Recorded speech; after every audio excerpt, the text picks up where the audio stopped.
I got a top 10 meat ride list. I'm gonna give you 5, you know what I'm saying? Coming in at number 3, before I get back to Anwar on the meat ride list. 91.2%, man. That nigga Debo, 91.2%, the nigga went from a boss to a worker. It don't get no more meat riding. I've never seen a nigga park cars before. Bro, that nigga a meat rider, bro. You can't tell me that you think that nigga ain't a meat rider. No.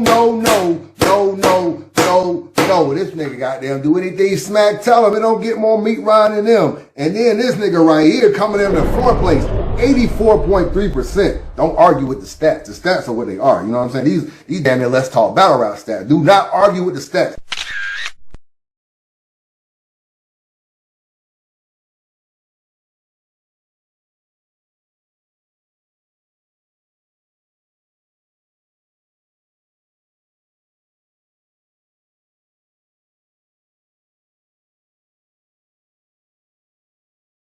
When we say turn on you, you're always going to have your core supporters, but I feel like for the most part, everybody's rocking with you. There's not like, if there's it's 90% of the culture, let's say people just hate the hate, they wake up to hate, that's what it is. 90%. At some point in this game, it happens to damn near everybody. It don't. You're going to have your core supporters. Your core supporters will never change on you. It don't. But then you think that 90% is going to stay with you all the time? Listen, it don't. I'm gonna tell you this, man, and I wanted to say this for mine. Let's keep it real. And why y'all say fans turn on y'all, but we only blame. To me, I think that is an excuse that battle rappers use. So if they fuck up, they can put it on the fans and not on themselves. You don't have to turn on me because I'm not turning on myself. Nigga, you get what I'm saying?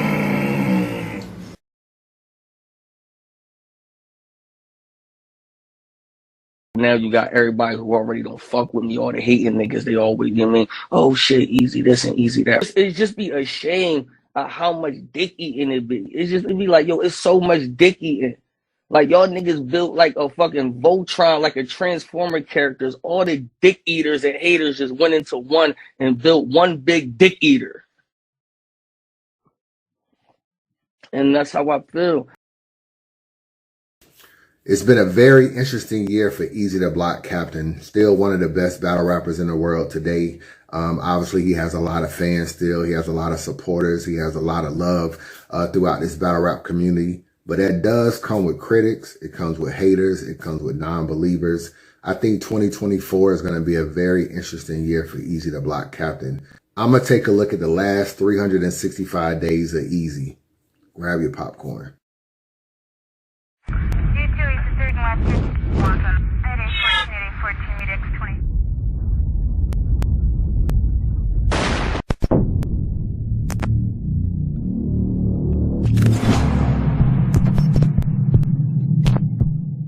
Yo, what up, man? Chris, I'm checking back in, man. Back with the vlog, man. Make sure the like button and subscribe button your way, and I appreciate all the support, man. Before I get into this documentary, this is not a hate on Eazy blog by any means. I still like Eazy as a battler a lot. I still feel like he's one of the top 5 battlers in the world. I enjoy his battles, old battles on URL, his more recent battles on Chrome 23. I still support what he got going on with the trenches and his own battles. I'm looking forward to what he brings to battle rap in 2024. And even though me and him had like some personal disagreements and DMs and stuff like that, I still feel like, taking all of that aside, I still fuck with him as a battler. So, you know, I wish him the best. I hope things work out for him. I don't want to see him out of battle rap. I don't want to see him leave battle rap. So I wish him a lot of success on whatever he has going on. Let me just say this, man. I gotta definitely say this. Pay fucking close attention, man. Everybody pay close attention to this. One thing I give Eazy a lot of credit for, man, he dealt with a lot this year. He's going to probably be top 6 for Cody. I don't know where he'll fall. I can't see him falling less than top 6. You know what I'm saying? Obviously, he battled Disaster. He battled Geechi, John Adon, Reed, Dollars, Hitman Holla, stuff like that. He had a lot of amazing battles this year. So I don't feel like he gave you a bad performance, despite whether or not you have him losing or not. I feel like you could always find rounds within those battles where you were like, yo, Eazy was really being Eazy.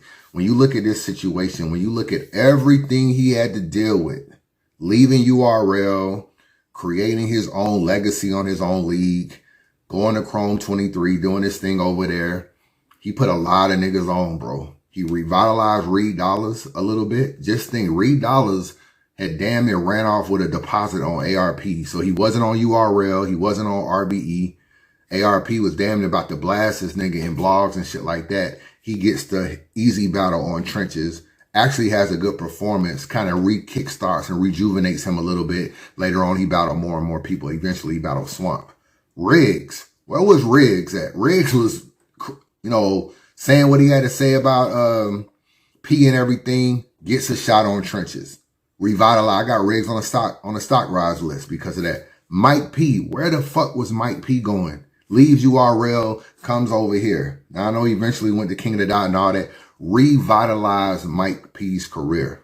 You know what I'm saying? Like, we was about to see Mike P versus Loso, but the battle didn't go down. Revitalized it. K Walker. I got a newfound appreciation for K Walker a little bit. I didn't even think K Walker was that good. He battled on the trenches. The nigga actually was doing this thing. When you think about that, the URL hate, the audio leaking, all this different stuff.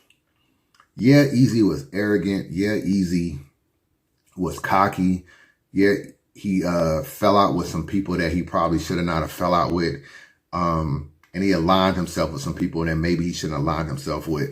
Eazy was basically trying to protect his situation. Unfortunately, he had to be in denial about some things. But when you think about all that, hosting the event, doing all that, for him to have that John the Don battle with the audio, bro, and actually host every single battle up there. He didn't hide in the back and come out when the John battle first started and all that. This boy was front and center facing all. This was the first time we saw Eazy after the audio that John leaked. This nigga front and center for the first few battles hosting. I'm like, he ain't ducking nothing. He ain't ducking nothing.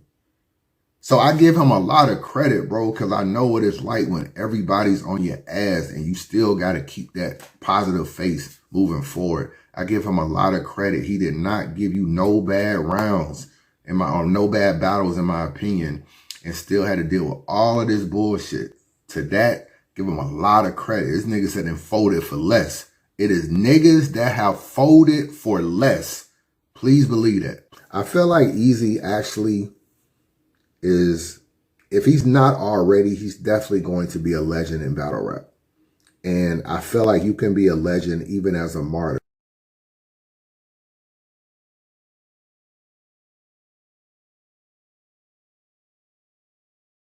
And I think him going against the machine with URL and kind of like not just going against them, but actually being successful in doing so and still being beloved by fans, I think it's something. I don't feel like you can write battle rap without actually mentioning Eazy the Block Captain. And that's one of the reasons why I feel like he's going to be a legend in battle rap when it's all said and done.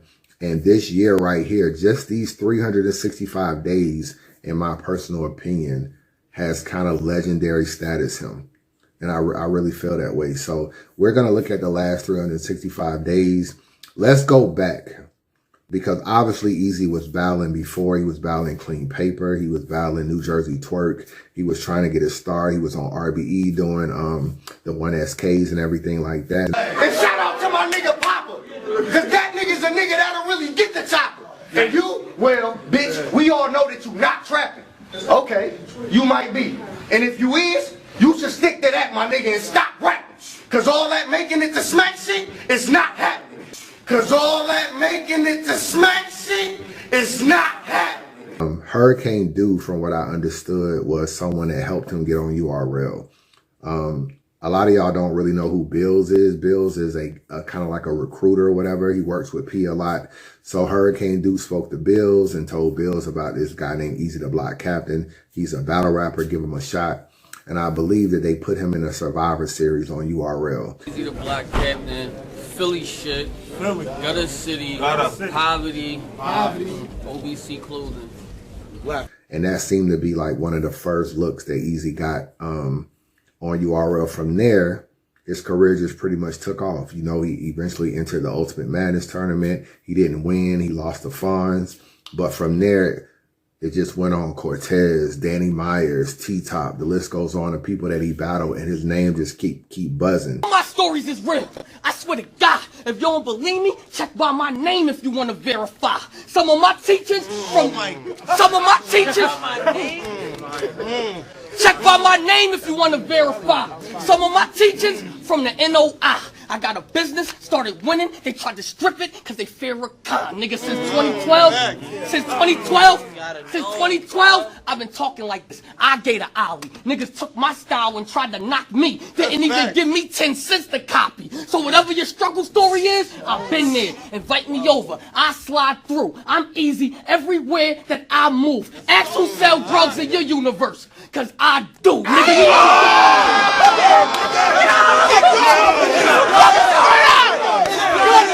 I studied you.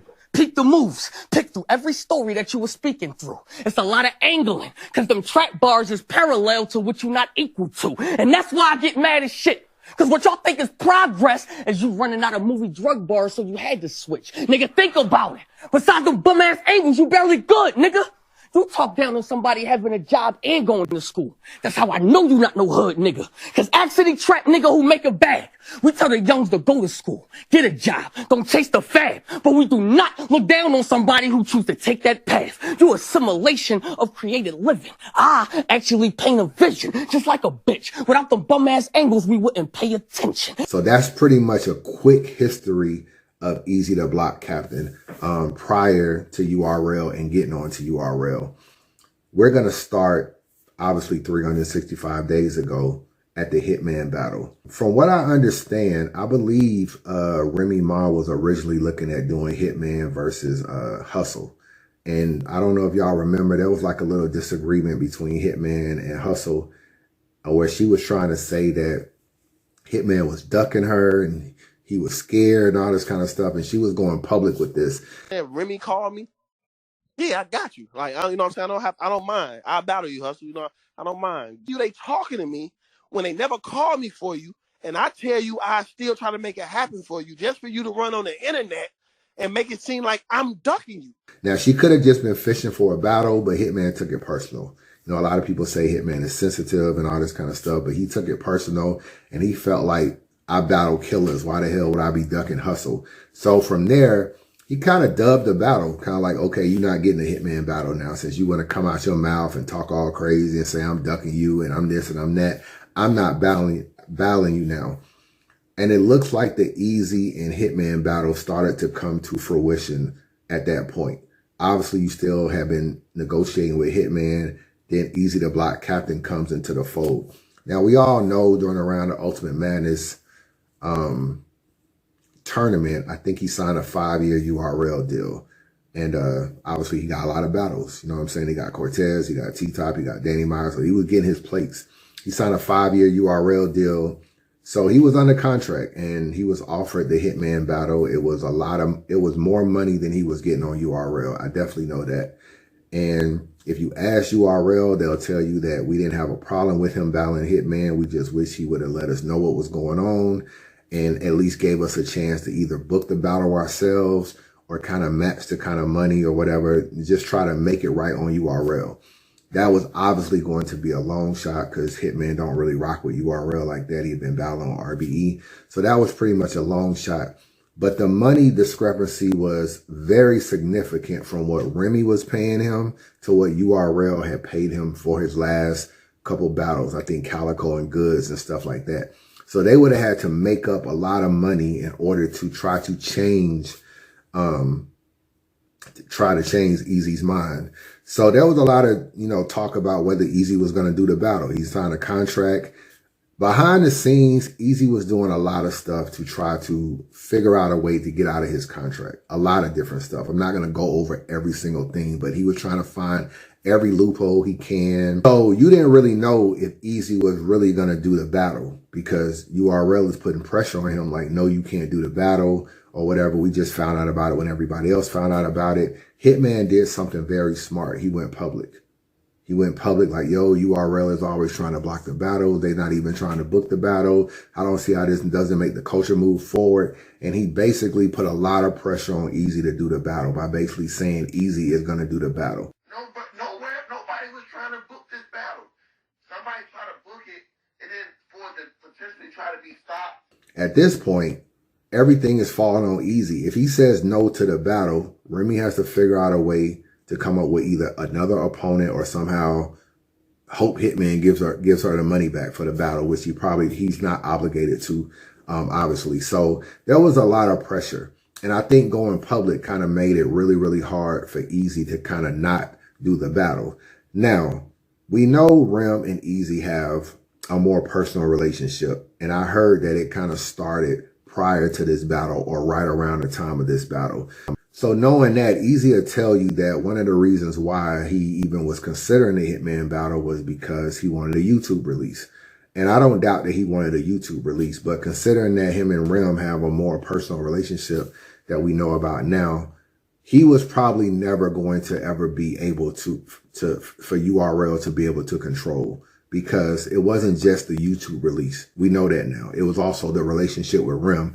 And if Rem was going to be giving you money, a YouTube release, and more money than what was on URL could have gave him 1 million YouTube releases. He was going to be chasing the relationship and chasing the money at the end of the day, as well as the YouTube release. So now we know it was bigger stuff brewing behind that situation. So the battle moves forward. URL sends Rem a cease and desist. Rem doesn't respect it, does a battle anyway. URL is trying behind the scenes to come up with all kind of things to try to figure out a way to do the battle, even as much as like, can you say that Eazy the Block Captain appears courtesy of URL to see if that could flash on the screen?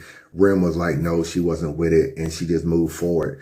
Now, it was going to be kind of hard for URL to kind of pursue the cease and desist like they wanted to, unless they just wanted to go to court with Rem. And they could have done that, but, you know, Rem put them high-priced lawyers. She had people looking at Eazy's contract, trying to see, you know, whether or not it was fair and everything. And I guess they deemed that it probably wasn't a fair contract or wasn't the best contract for him. And it was loopholes and it could be fought. So URL didn't move forward. But a lot of reasons why they didn't want to move forward is they didn't really want to go through the trouble of suing Rem. That was just corny. She's from New York. She just got out of jail a little while ago. And, you know, you suing a female over a single battle. It's just, I think in the streets of New York, which SMAC stands for, I don't just think it was a good look. So they do the battle. You a 34-year-old rookie. Look who I'm facing. Ain't like we never seen him before. I can replace him. All the shit I done for the culture, they can't erase him. I can get you closer to God. Don't make me mace him. Yeah, you kinda hot right now. Y'all embrace him, but I was popping back when they had the MySpace him. 100 rounds, I'm shooting all. Don't want to waste them. Face shot, forgot how he looked. They had to trace him. He was looking for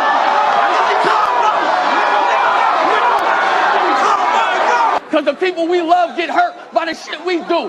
For example, you never thought that home invasion was a calculated move? Hold it down. Hold it down.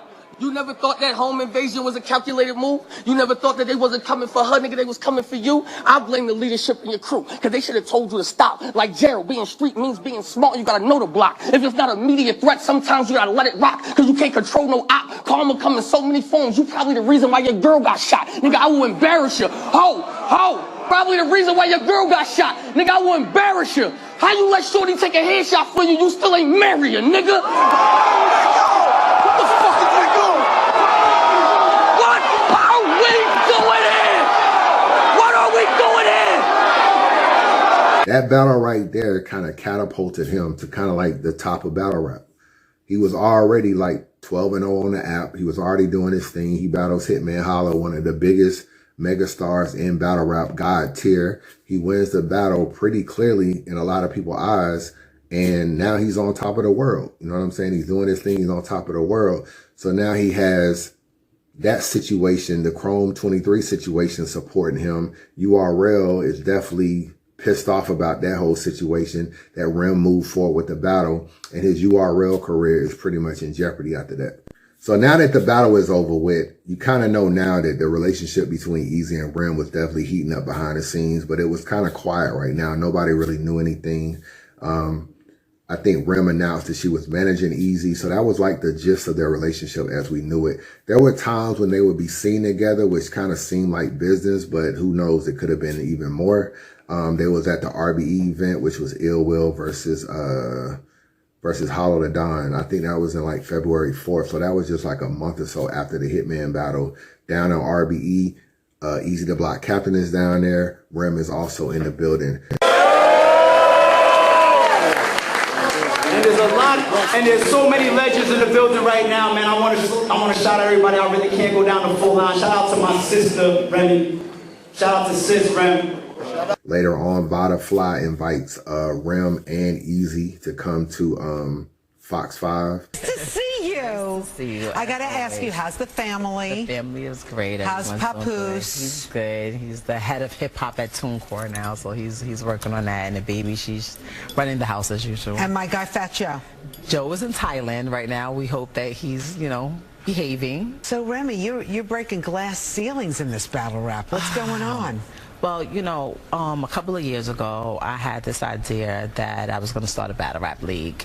And one of my main reasons behind it, because I started noticing the disparities between the females and the men. Like, the pay gap was so huge that it was disrespectful. And a lot of people may not know, but I come from battle rap, and I just felt like had I not had the opportunities I had, like to meet Big Pun and Joe and have hit records and Grammy nominations, I could have been one of these girls with a family, and this is my career, and I'm being, you know, treated the way they're being treated. I would want somebody like myself with the power to come in and change things. But when I started it, I thought it was one thing, and 1 year later, because we're like officially 1 year in, I'm like, okay, this is not as easy as I thought it was. And then I started like incorporating some of the guys into it, and we're here now. And Chrome 23 is actually a real player in the battle rap game. So wow. Congratulations. Thank you. And Eazy's everybody's talking about Eazy. Eazy the block captain. So what's it like working for this league now?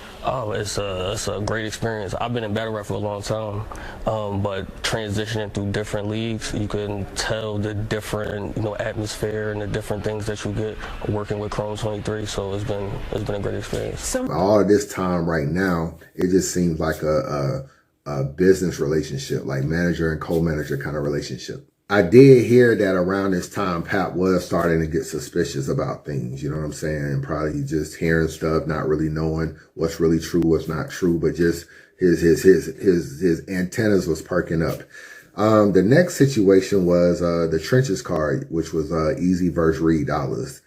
K Walker versus Riggs was on that card. That was a card where pretty much URL tried to block pretty much all the battles.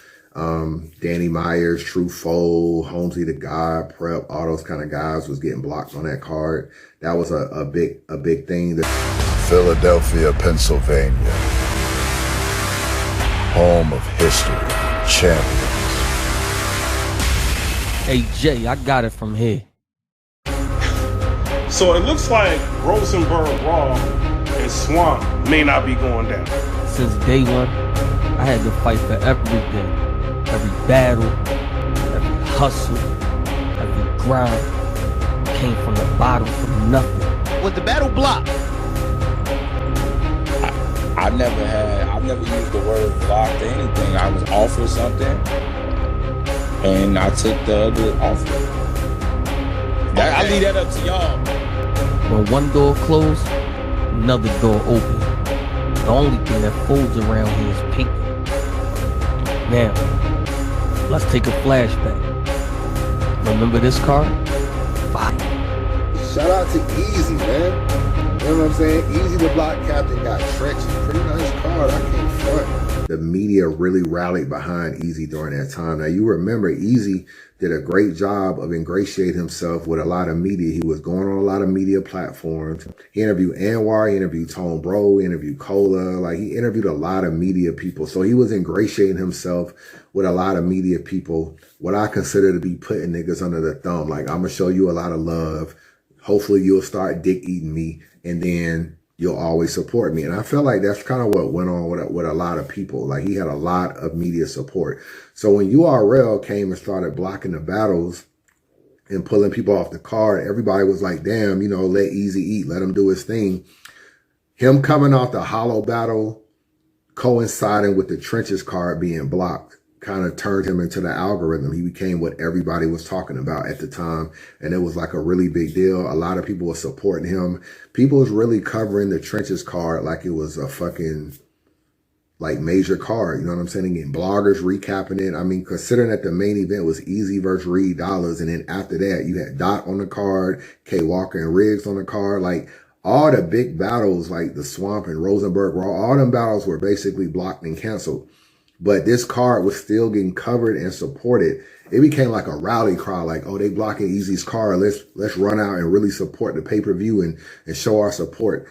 That's when URL started to get a lot of hate. And when we talk about this whole martyr situation, this is one guy, Eazy the Block Captain, who is basically turning a lot of fans against URL. Now, don't get me wrong, URL had done stuff over the years that fans were tired of. Some people didn't like the app. Some people didn't like the way they did certain battlers that were coming out and speaking. But Eazy the Block Captain being kind of the #1 battler at the moment, having this situation was literally, the E-Hive was created, all kind of stuff was literally turning people against URL as a single person. Because you got to think, a lot of things that people didn't like about URL blocking battles, they've been blocking battles. They was blocking battles 10 years ago with Norbs. That ain't really nothing new. You know what I'm saying? So you can't be like, oh, I'm tired of them blocking battles. Hell, they've been doing that since damn near since the existence. So that, the RBE lawsuit, the RIM cease and desist, there was a lot of things that build up. But when you look at the whole thing, it's like, yo, Eazy was the one thing that kind of pushed it over the edge. The one battler that literally, it seemed like single-handed, even though it may not have been, it seemed like he single-handedly was turning people against URL. Obviously, it was URL's doing, but he was like the straw that broke the camel's back. So people covered that Trenches card like it was a major card. The thing that kind of got swept under the rug at that card or around that time was that Eazy and Rim was actually dressed alike. Eazy the Block Captain, man. All right, new feeling. Finally made. So now you see these little things, the RBE both being in the building, the Fox 5 situation, the dressed alike, like things start, at the time you couldn't really connect the dots, but later on you started to connect the dots more. Next thing that happened was Eazy left gun titles.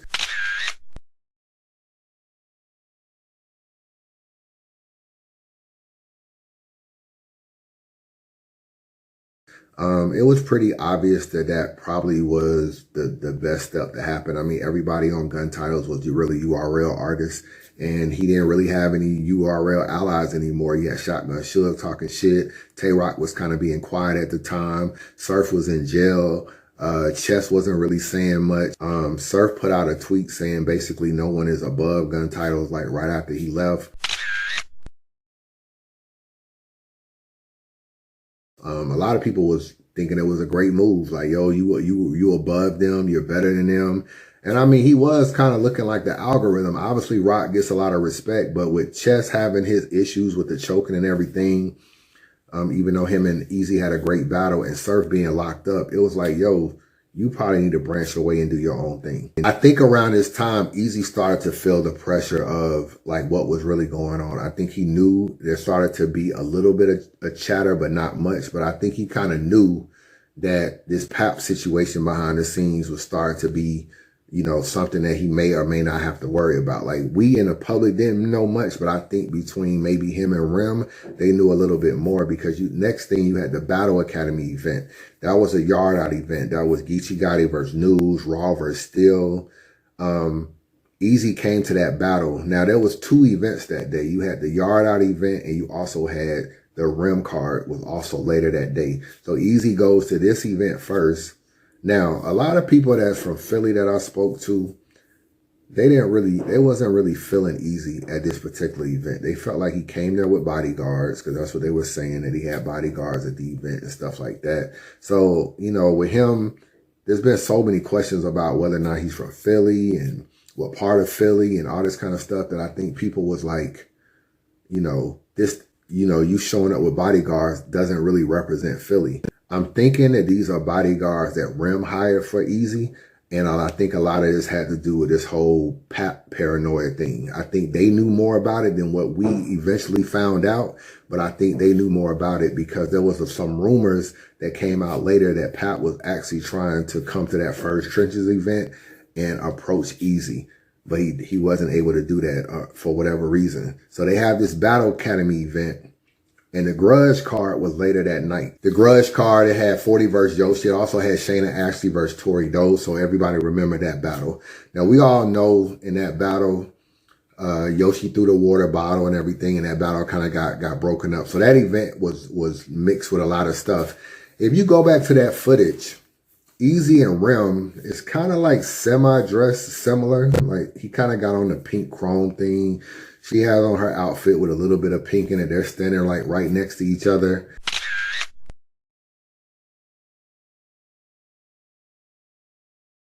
You know, they have the water bottle situation. Yoshi goes in the back. Everybody else is getting let out through the front.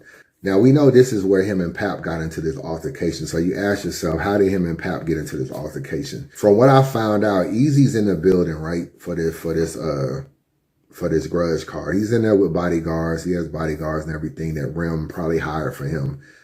Pap sends someone in there to kind of do a lookout. When this whole situation started with Yoshi and 40 bars, the lookouts see that Rem and Yoshi and all them go to the back and that everybody else is leaving. Now, one of the bodyguards, from what I was told, actually went to go get Eazy's car. And when he went to go get the car, it kind of left a spot where Eazy was kind of like open, where he didn't really have no one with him or whatever, no protection or whatever, no bodyguard. And from there, Pap pulls up, Sprinter van, black doors, comes inside, goes in the back, bop, bop, and he's out. And that's pretty much what happened in that situation. From there, it was a lot of cover up. You know, there was people that claimed that they saw certain things. You know, you had Jack Boy coming out. You had Hustle speaking on the whole situation. She does know probably a little bit more than other people. But Rem put out a tweet saying that don't believe the Pap and Eazy rumors.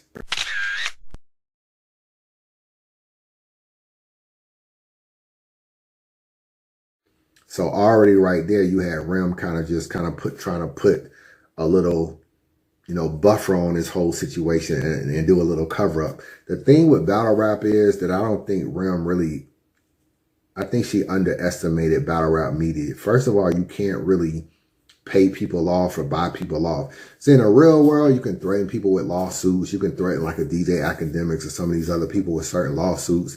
You can probably use your connections to try to bully them or get them out. Battle rap is so low on the totem pole that like bloggers are going to talk about it regardless. And we don't really have no relationships with Rem like that. So bloggers are going to talk about it. It's too many avenues between spaces and chat rooms and talks and this and that people are going to talk about stuff. So it's really going to be too hard for it to really be covered up. Add that to the fact that you got battle rappers who don't like Eazy, battle rappers who don't like the fact that he left URL, battle rappers that are probably not feeling Rem, battle rappers who just are well connected behind the scenes. Everybody is going to end up talking. And I think Rem tried to put Band-Aids on all of these situations, hitting up certain people behind the scenes, take this post down, take this down, don't put this, don't put that, don't do this. And it just didn't really help at the end of the day. Like it might have stopped the bleeding a little bit, but you still had, there was still blood running. And once the blood reached the pad enough, the Band-Aid was just going to come off and there was going to be more blood. And that's pretty much what happened. From there, we all know Eazy didn't blog for like 18 days. When he came back, he kind of came back to like the Rosenberg Raw and Eazy little podcast. If you remember, they were sitting on the couch and Rosenberg Raw was interviewing Eazy. Now, one of the reasons why me and Raw had our little words or whatever, and I like Raw. Like obviously, I say this all the time. Rosenberg Raw is one of my favorite battlers and everything. When all the media was speaking on Eazy, Eazy was basically saying we were lying. You know what I'm saying? We were lying. We don't know what we're talking about. We're dick eaters with this. When I'm telling him his card is getting blocked, he's calling me a hater when I'm doing X, Y, and Z. So the thing is certain bloggers didn't have a great relationship with Eazy. But I know that I'm right about what I'm saying. I know his card is going to be blocked. I know he got into it with Papoose, and they had a situation. Like, I know these things. So to me, Because I don't have the proof, I have to fight narratives from people that are stronger in the culture. So what happens is that when Rosenberg Raw sat down on that couch, Raw really knew what time it was. He knew what really happened with Eazy. He knew, like, he's in Philly, like, he knows what's going on. If somebody like myself who lives in Atlanta knows what's going on, you don't think a nigga that actually live in Philly know what's going on? So if you look at that whole situation, it was basically a pre-scripted kind of interview. Like, we're going to talk about these questions. We're going to say this. And Raw and Eazy answered questions a very particular way if you look at that interview. He was saying things like, so niggas is saying you got knocked out. He never got knocked out. You and Pap did have a situation, and I didn't get knocked out. So technically, Eazy could always say he wasn't lying. What Raw should have asked in that situation, why has he never been to an event? Why does he never promote what's going on with Trenches or Chrome, any battles that you're on? Why was he not at the Hitman battle? Why, if I Google Eazy the Block Captain and Papoose, there are not one picture online between them two? There's other pictures of battle rappers with Pap, but not one of the main artists of his wife. All of those things is surprising. You don't find that suspicious? So I think if Raw really wanted to get to the bottom of it, he could have asked those questions, but he was kind of in on it too. He kind of knew what was going on, was covering for Eazy, asked him some cupcake questions to kind of get him in there, sat down on the couch with him to kind of give him the cushion. But in doing so, he basically compromised himself. If we being real, he compromised himself. And you covering up for Eazy makes the bloggers look like they're lying even more. Everybody along the way was kind of like doing this cover up for Eazy. And that's what I say about putting niggas under the thumb. And in doing so, the bloggers that was kind of like trying to be like a little bit more forthcoming and honest, niggas, we had to fight the E-High. We had to fight niggas telling us we're lying and we're not telling the truth and we're not doing this. And it's because people like, you know, Harlem Legend saying that, oh, I FaceTime Eazy and nothing happened. You know, his face looks normal and all this kind of stuff. I don't think he's been in a fight. And you got Drizzy saying, oh, I saw the NDA, and the NDA, there's nothing on there about financials. And I mean, there's nothing on there about, you can't say this and that. Like, these things weren't really true. So you have that, plus you have, the situation with Rosenberg Ross sitting on the couch. It's just another way for somebody to just be like, see, Chris, Eazy never got into it with a situation. Rosenberg Raw just asked him and he said nothing happened. And it's like Raw didn't ask the right question. I want everybody to pay attention very closely because I'm not going to repeat myself. 1, I did not get into no fight with nobody. 1. 2, nobody has ever knocked me out ever in life. In life, period. In life, period. No sleeping on no floor. All that shit, y'all is dick eating and y'all salty as shit, bro. Right. And if it was that, to the point is, like, niggas really gotta think. If it was to the point is somebody's getting footage. Right. You see Eazy the Block Captain laying down on the floor knocked out. You're not gonna record it? The aftermath, something. And nobody got proof. Y'all niggas, we talking about Eazy the Block Captain, the biggest battle rapper in the world, and all you got is an allegation, bro, and nobody got proof. Like, everybody was there. Everybody was there. Right. I heard like 10 niggas say that they was there. 10 niggas. That's solid, allegedly. That's solid. Right. Where is it at? Right. No 10 niggas got no video, no footage, no nothing. Pictures, nothing. Nothing. Just alleged. That's crazy to me, bro. If this was anybody else, it would be...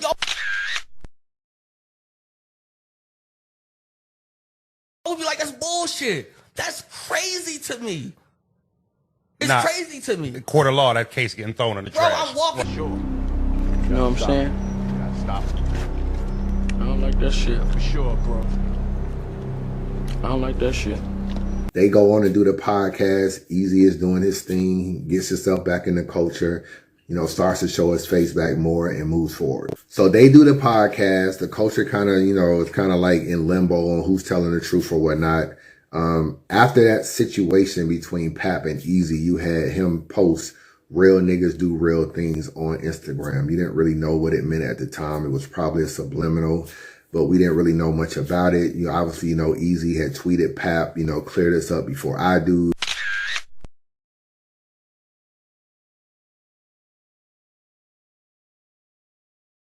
also around that time, Hip Hop Is Real caught up with Pap, and they asked him about battling, and he kind of mentioned Tay-Rock, and then Tay-Rock tweeted him like, I don't want no smoke, and Pap tweeted him back. The money gotta be right.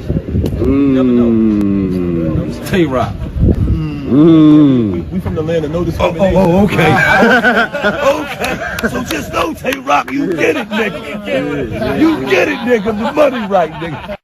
And there was a lot of talk around that time, like, damn, Papoose is on Twitter. He tweeted Rock back, but he didn't tweet Eazy with the whole clear this up before I do thing. Next battle for Eazy, he battled Disaster. Now that was a battle that I heard Rem had some involvement in as far as the finances of it. I don't know if she might have even helped pay for the battle a little bit. I don't really know if Diz could actually afford to pay for Eazy. I know like it was short rounds and everything, but I still think that maybe Rem might have put some money on top of that. But Eazy and Diz battled on GTX.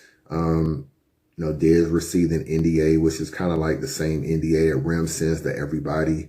So it does have things on there about financials, but it also does have that you can't say X, Y, and Z. Now, I don't think that they were enforcing it. Like, I don't think Eazy really cared what Diz spoke about, but I do think that the NDAs just happened to have that language in there, and they did give that to Disaster. Now, there are NDAs in battle rap, so we're not gonna act like this is some new thing, but most of the NDAs is just talks about money. Like, yo, don't be telling niggas your price. Don't be saying I got this, and this for a battle. They don't pretty much like that. So when niggas go public with their price, they really breaking their NDA. But I mean, what is URL gonna do? They supposed to sue him or whatever. So when Mook say he got 20,000, when Holla the Don posted one of his contracts on Instagram and shit like that, that's technically not what they're supposed to do. URL and other leagues, not just URL, a lot of other leagues got the same stipulations. They do not want what they paying people to be out there.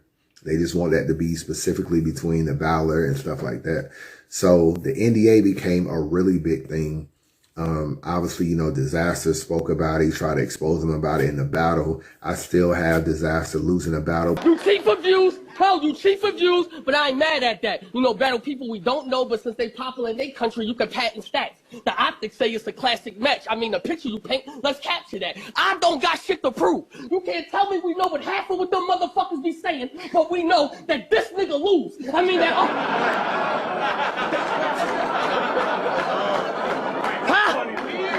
That's funny. All we know is this nigga lose. Like that LO window. Oh, this nigga lose. You hear me? You know that LO window debacle? Bro, you the cause for that. That Marv 1 shit, pussy, you wrong for that. That Billy Boondock shit, you don't get no sauce for that. Nigga, you a fraud for that. We about to talk about all of that. Like that aggressive shit, nigga, is fake. I can't relate. Like that math shit was hate. You don't get no brownie points punching a nigga in their face in your state. Right. Nigga, that's a disgrace. The real OG thing to do is make sure out of town to get back to his town safe. That's why. But if you paid a close attention to Eazy's second round, he kind of described the punch or the situation with Pap. You know what I'm saying? He kind of like, I took that home, familiar memorabilia and all this kind of stuff. So he kind of had like flick stuff, and people try to say subliminals and art all the time, but you just have to catch it. If you go back to the Disaster battle, he talked about the punch in the Disaster battle, and it was cleverly written. This is what he said. I actually don't got nothing bad to say about Disaster because he's pussy. You know shit get realer. I actually studied the person who had the cards before I became the dealer.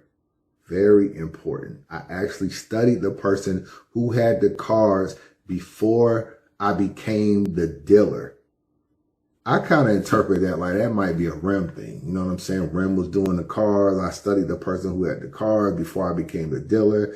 You know what I'm saying? Basically saying I kind of run the show now.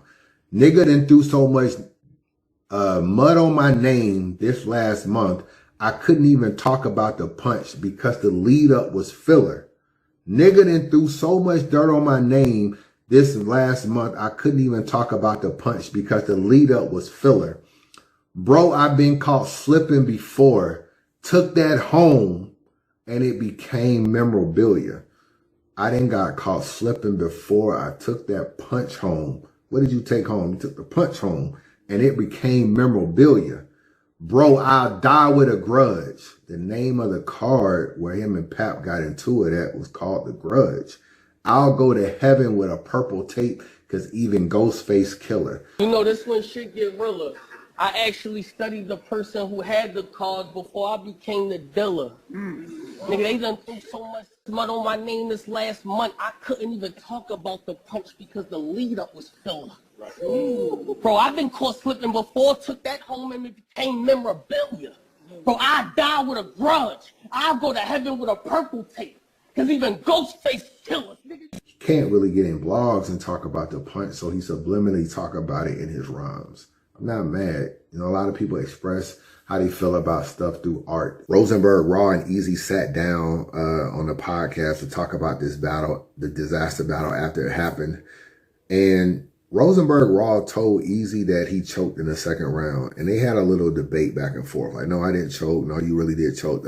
But that was the first kind of thing that I saw where I think Eazy didn't really like something that Raw said publicly about him. I think you pussy, nigga. This a takedown. You the Arab bull who want white privileges that they gave now. Wasn't enough for blacks to accept you, so you got braids now. Nigga, I'm white now. Ha! Ha!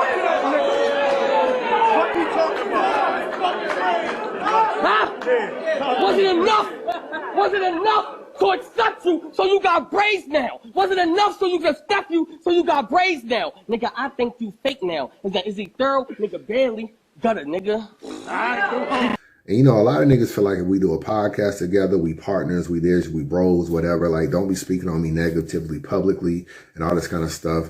Raw was kind of moving into that little, you know, that media lane at the time. So at the time, he's trying to balance media on his own channel, media on a platform, and all this kind of stuff.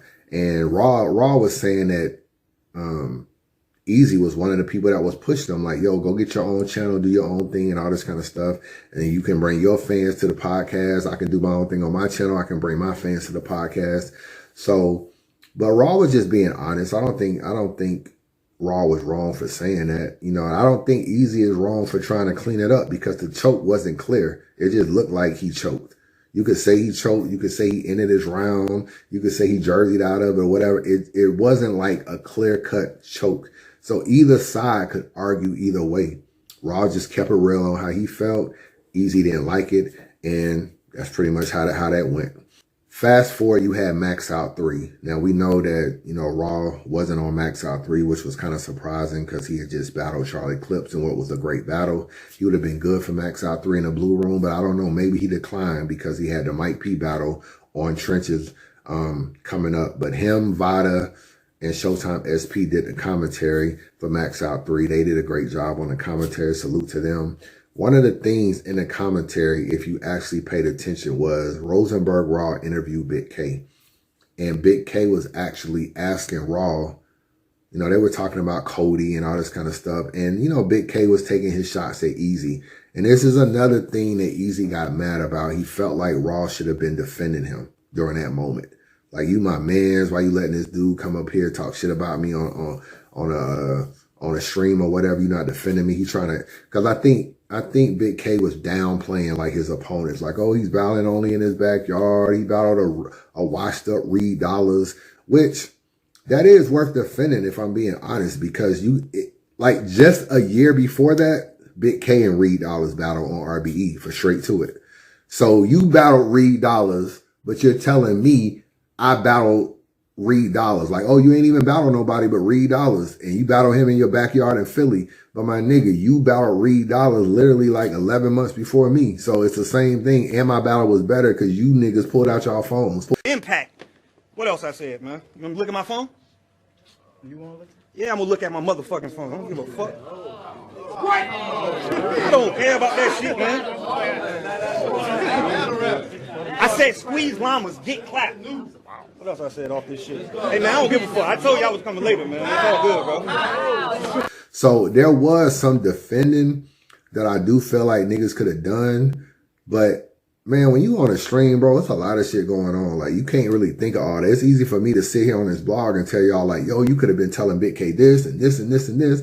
But you kind of try to be neutral when you interviewing niggas to just let them get their shit off. But I don't think Eazy was feeling that. You know what I'm saying? I don't think he was feeling that at all. And I think he was like hitting Raw up from what I understood, texting him and all kind of stuff. Like like really getting at him in the middle of the stream, like, yo, what the fuck is going on? Grim Reaper, take this lesson learned to you for free. Low-hanging fruit don't cancel out the verses that I speak. You getting cooked and talked to no matter how they get the word into the streets. I mean, they tried to turn Michael into a meme, and it became personal with me. I'm Italian. Italian God. Italian God. Rosenberg Raw goes on and battles Mike P at the trenches. That was interesting because it was supposed to be like a Philly versus New York. And, you know, so obviously Rosenberg Raw supporting the Philly side. You had Holla the Don hosting the other side or whatever. If you watch that battle, I do have Mike P winning that battle 2-1. I thought it was a pretty good battle, but I was a little surprised at how much Eazy was kind of like going for Mike P's bars. And I know, you know what I'm saying, you might have booked Mike P. I'm not saying you can't react to Mike P bars or whatever, but in a Philly versus New York kind of setting, I'm expecting Eazy to kind of be on his rah-rah Philly shit. I'm expecting Holla to be on his rah-rah New York shit. But Eazy was actually going for both them niggas bars. But there was some shit Mike P was saying that Eazy was like, kind of like, really like, kind of cheering for and shit. And if I'm Rosenberg Raw, I'm gonna be like, yo, my nigga, you represent the Philly side, like, calm your ass down a little bit. I mean, they tried to turn Michael into a meme, and it became personal with me. I'm Italian. Italian God. Italian God. And I noticed that in the battle. And when I mentioned it on Twitter or something, I think I mentioned it, and people was like, oh, you know, he's a host. This is what I say when I be saying, like, you had to really fight a lot of Eazy fans. Niggas was telling me, yo, ain't nothing wrong. Like he the host. Like, he could cheer for whoever bar. Like, he fuck with Mike P and Rosenberg Raw. If he said, hear a hot bar, he gonna go for it. But look, Rosenberg Raw felt some type of way about it, though. You do know in real time. Now, I'll tell you what. There has been times where a guy is, matter of fact, Mike P's first round versus me was insane. Whoo! Insane. He had everybody cheering. Everybody had everybody cheering. He had the crowd going crazy. He had everybody cheering. I mean, Eazy was grabbing his shirt, pulling him back and forth, and I thought this was Philly versus New York. What the fuck's going on here? Raw, bro, I get what I want. It's like I'm smooth talking. Step down, peeling his grill. He took a blue dolphin, got stretched, turned to his left. Time for crew chalk and all hype. Soon as he saw Mike, started moving.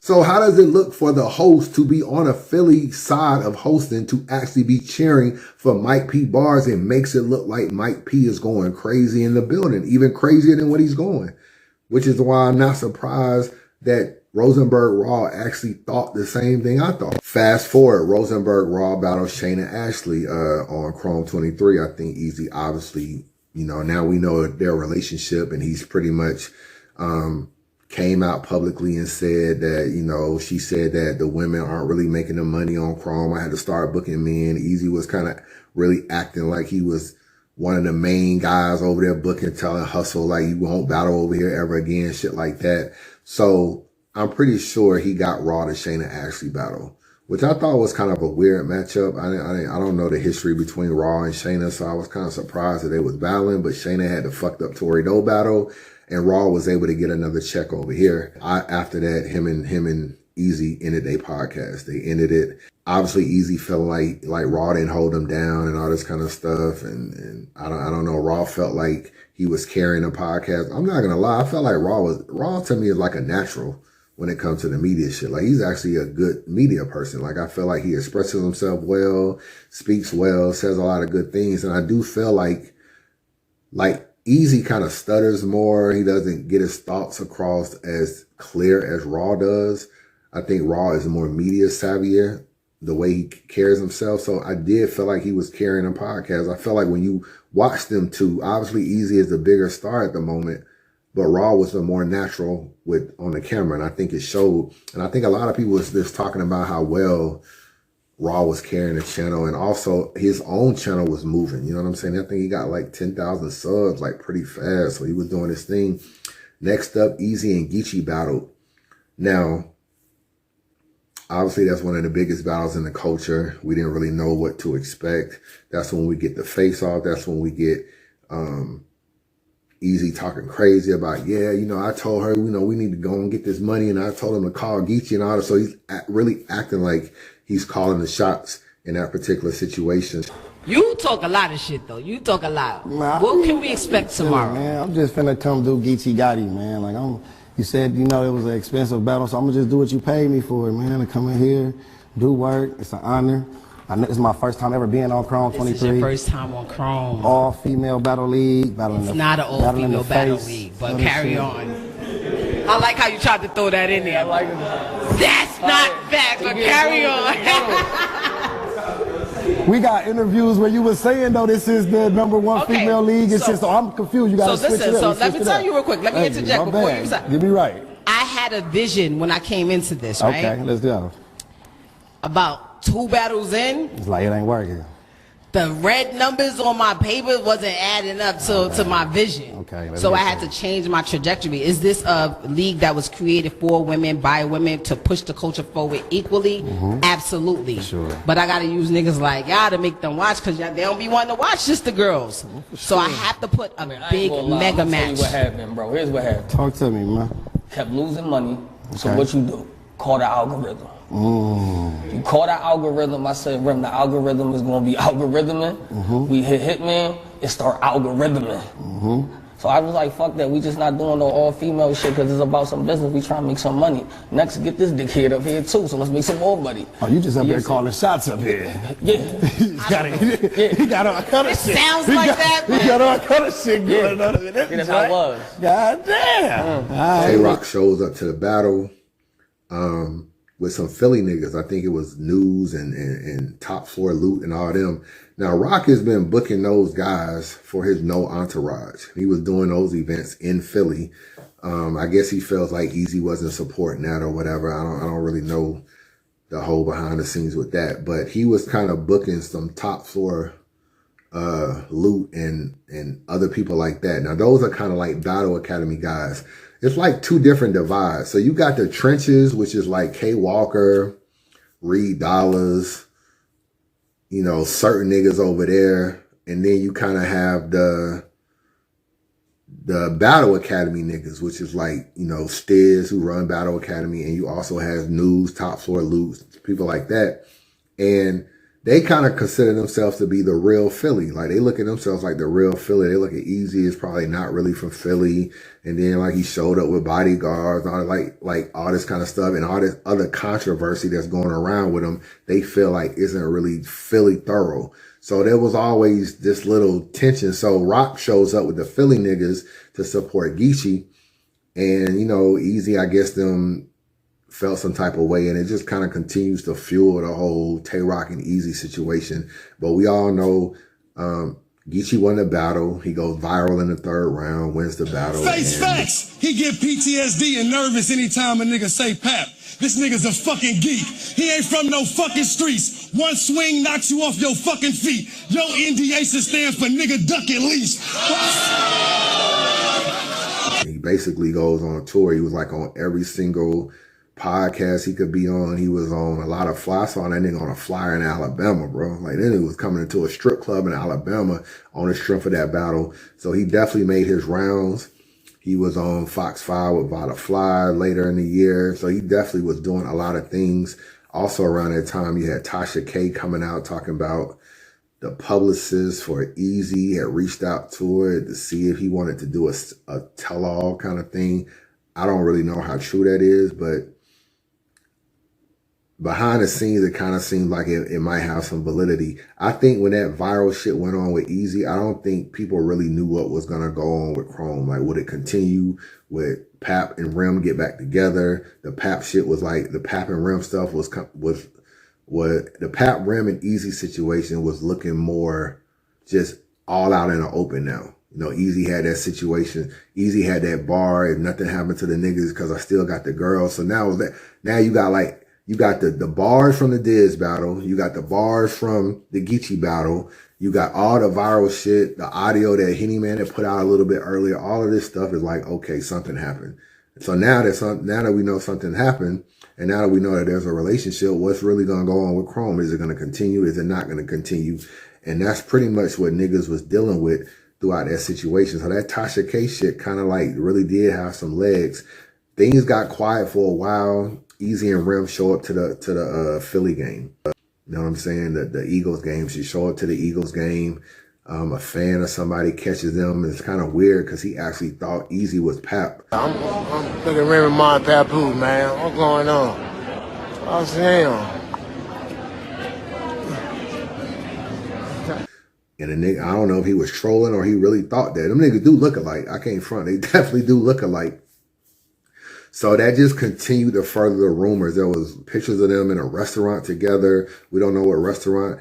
Normally that would just be client manager hanging out. No big deal. But in this particular situation, you start to really wonder what's going on. Battle Academy and Eazy starts to heat up a little bit more. Them niggas talk about they want to battle Trenches versus Battle Academy. I actually think that would be dope in 2024.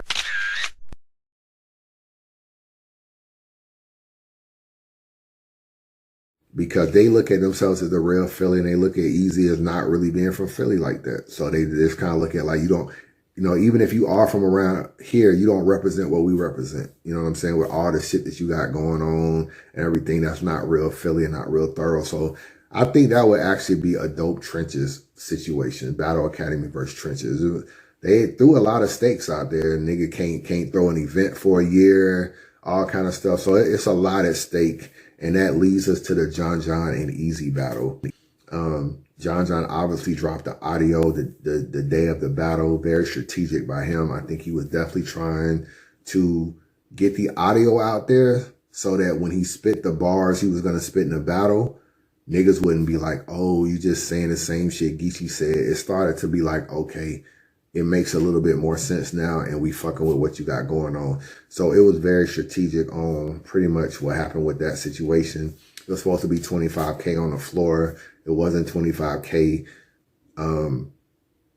Eazy basically was just trying to say like, yo, we just kind of said that at the end of the day, like maybe it was a thought, but it wasn't nothing that we really tried to really make happen. John was like, I'm just kind of like, this was what Eazy was saying. I was just going along with it.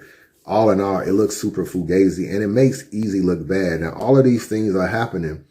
You got the Pap situation. You got Eazy lying about it. You got the Rosenberg Raw podcast where he sits on the couch, talk about nothing happened, nothing happened. All of this stuff starts to come out. The NDA, the falling out with Rosenberg Raw, the falling out with different media niggas, the falling out with different battlers, no more gun titles, falling out with Rock. He's losing fans and he's losing supporters even more. Like all that stuff he had worked so hard for with his battles being blocked, the Trenches, the first Trenches and everything. Like everybody was like, oh man, we just want to fuck with Eazy. He's raging against the machine. We really want to support him. Part of it was supporting him and part of it was like, we don't want to support URL, so we're going to support Eazy. He kind of had all the support around like January, February, and then he just kind of just started to lose it. By the time the end of the year hit and he ran into the John battle, you know, with the kind of like laughing and joking about the 25K on the floor and all this kind of stuff, he started just losing and losing and losing fans. You had the John and Eazy battle. He was losing on the polls. I actually got Eazy winning that battle, bro. I think he won that battle 2-1. Nigga, the real lesson is they recruited me to take your spot. They said work for it. I did. Every opportunity to raise my stock. See, y'all didn't have no new will when y'all value decreased, when y'all left the lot. So y'all came back to me as a lethal shooter so I can help y'all niggas perfect y'all shot. Nigga, you tricked me. Still talking down. Perfect y'all shot. Nigga, you tricked me. Keep it a bean, you ain't do shit to get me. You are the B side, I picked you. If you was the A side, you could have skipped me. But you can't, nigga. That nigga was nice in that battle, bro. I thought Eazy was very good in that battle, but it's definitely a debatable battle if fans are split down the middle for the most part. I saw a poll, I did a poll, it was 52-48 Eazy. Other polls I saw 56-44. The polls are just so close. It's basically a debatable battle at the end of the day. Later on, Henny Man released more audios with the whole Too Clean Jones, all this kind of stuff. Media Storm goes crazy. You got Lil Scrappy coming out trying to defend Pap and all kind of stuff, which was kind of crazy. When men do some shit, man, women stand up for they stand up from all mountains of the earth. They stand up. Oh, why would he do this? Why would he do? But we ain't heard nothing about what happened to Papoose. We don't hear about that. Ain't nobody standing up for Papoose saying, "Oh man, we sorry that shit happened to you. Shawty did you dirty." We ain't hearing none of that shit, my nigga. We ain't hearing none of that shit. Because ain't nobody trying to stand up. And they talking about the black woman is the most unprotected person on the earth when dying daily. Is dying daily. I think 2024, it's a lot up in the air. One, what's Chrome gonna do? You know what I'm saying? We see they still releasing battles, obviously, because they just put out, you know, C3 and Charlie Clips and stuff like that. So obviously they still putting out battles. Rem did say she had her next main event booked. She just was waiting on the venue. We don't really know what's up with Chrome for 2024. Honestly, we don't know. My gut is that they'll do another event, but I really don't know. Eazy's been very quiet on his channel. He kind of did a smart thing. He kind of kept quiet and just came back out talking nothing but battle rap and not really talking, but just promoting trenches. Like exactly what he should be doing. Like fuck all that shit and move ahead. 2023 showed me a lot of things. Hate, envy, jealousy. I can no longer turn a blind eye to my purpose. They say, Eazy, where you been at? When I disappear, it's to tighten up. It's to realign all the mistakes I made. Gotta make amends with myself before I make amends to this art form. But the streets talk, casting shadows of doubt, but we deaf to the haters. We only hear the whispers while we chasing success with that hunger that echoes throughout the trenches. Welcome to the trenches. In 2024, we ain't letting nothing slide with nothing. We standing on business. I know Eazy is dealing with a lot. I know very few people in this culture know what it's like to have everybody against you. I'm one of them. Like, I came back to battle rap. I was doing my thing, and then you had all these weirdo bloggers releasing this and doing this. When everybody said I moved 2 doors down, bro, from that chick, a lot of the culture was against me. Fuck Chris, get Chris out, fuck out the culture. You had spaces, you had blogs, you had a lot of shit, dog. My phone barely ringing. Well, it was ringing a lot. Like, yo, when you gonna speak? When you gonna speak? When you gonna speak? But for the most part, the support really wasn't there. And you don't know what it's like for everybody to be waiting on you to say something. I literally know what that's like. I know what it's like to be like, yo, my next blog, boy, what the fuck am I going to say? Like, how am I going to present it? What's my demeanor going to be like? What's my look going to be like? Do I have the energy to speak like I want to speak in this blog? Do I want to come off angry? Do I want to come off pissed off? Do I want to come off compassionate? Like, it's a lot that you think about that you don't really think about. I know what Eazy is going through, bro. And it's kind of weird that he used to call me a dick eater like earlier in the year. And for some reason, I kind of root for him now. I don't know. It's like he went from being up here, super arrogant, super high horsey, and I wasn't really feeling that shit. Because obviously I interviewed Eazy like a couple years ago in Atlanta. Yo, what up, man? Chris, somebody checking in, man. Here with Eazy, the block captain, man. What's good, man? What's up with you? Chilling, man. I'm glad to be talking to you, man. I definitely am impressed by your rise, your run, the whole nine. Right. What do you feel like it's changed? Because I know you did a 1SK way back in the day. You're not no new dude. You know what I'm saying? So a lot of people be trying to put you in a new class. You're not no new battle rapper. Right. Do you feel like it was just opportunities, like people wasn't giving you the looks you need, or do you feel like you actually changed your style to kind of be where you are now? I mean, I think it's both. Okay. I think when you gradually do get battles and you get older, I think you just naturally get better. You get what I'm saying? With the opportunities that I was getting or not getting, like every time I was doing a battle, I was putting my 100 in it. Like regardless, so when I would have got that shot, that's why when people going back to battles now, they like, yo, this nigga been fire. I was always putting 100 in my shit. I just wasn't getting like the right looks. It's just like once you get that right look, and I'm a person who be feeling like if you get an opportunity, you gotta take it. Because you might not get the opportunity again. So everything is always 100%. Like, you mean, I don't slack off. I got a different mind frame than mostly probably different people. But I feel like, you know, if I fuck up, it could be over. Yeah. So if I had that mind frame like that, like, this could be it. You dig what I'm saying? Like, even though, you know, you mean like statistically or it might not be it. You know what I'm saying? I get booked again, but I just feel like, yo, it could be it. Anything can happen. I actually like that mind state that you got. Like, even though I've arrived, I don't want to feel like I arrived. I feel like I got much to achieve. Yeah. There's an interview on my channel. I interviewed him like when he was on URL, just battling like the T-tops and shit. I interviewed him. So I saw like a very humble side of Eazy. Like, yeah, he still was feeling like he was one of them niggas, but he was a real just chill. He was easy to interview. He ain't no problem. To like a different kind of Eazy. Now I can assume that he's probably more guarded. There's audio out on him. Niggas is recording him. You can't trust niggas. All this kind of shit. He linked up with Verb. That's one thing I hadn't spoke about. Verb became the one ally that he had when Surf got locked up. Tay-Rock was super URL. Chess was URL. He split from Gun Titles. Shotgun Suge is dissing him. Twerk is dissing him. All these niggas is dissing him. The one thing he had was Verb was kind of like, I'll rock with you. Now, I do feel like it was a use situation. I do feel like he was using Verb because Verb was kind of like taking over the Surf role and kind of being the king of the spaces. And I think he needed a friend. So they do the VZ and Eazy show earlier in the year and all this kind of stuff. And I do feel like that was something that he could get. Like, I got a nigga on my side to know what it's like to get money off of URL versus, and I felt like Verb needed that. Eazy was the hottest nigga in battle rap. And I think Verb was looking at it like, shoot, I wouldn't mind getting a check over there on Chrome 23. Because sometimes if you listen to Verb, he'll be like, yo, I'll take E-Ness on Trenches. I'll take this. Verb is going to link up with whoever can cut him a check. He's very opportunistic. So Eazy represent. He saw how much he know what the culture, what the rest of the culture know. He know Rim and Eazy got a relationship. Rim represents a bag. Trenches represents a bag. I can align myself with him. Even if I go over here for a little bit of money and all this kind of stuff, I can get a bag over here and I can like divide and conquer.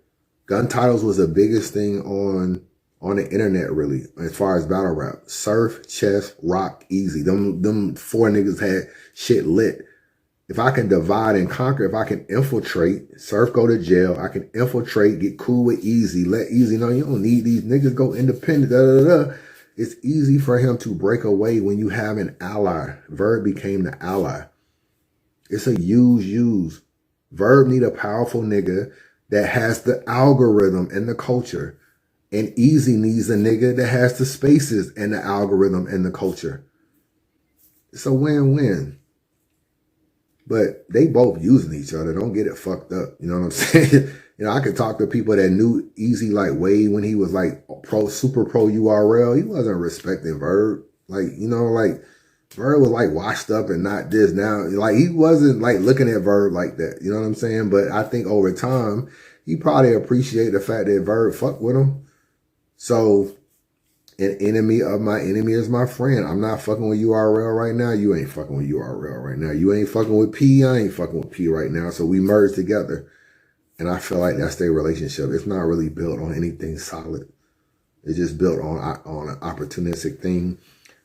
I think Eazy's next opponent is very important. Very important. You battle Big K, a dangerous opponent. Possibly you could lose.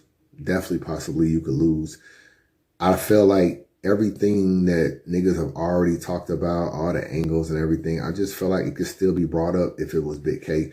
Big K has a comedic side to him. He can be funny with his punches. Go watch the third round between him and JC. He's very funny in that third round. He can be comedic in his approach. Anytime you use comedy in a battle, you can still reuse angles because it's funny.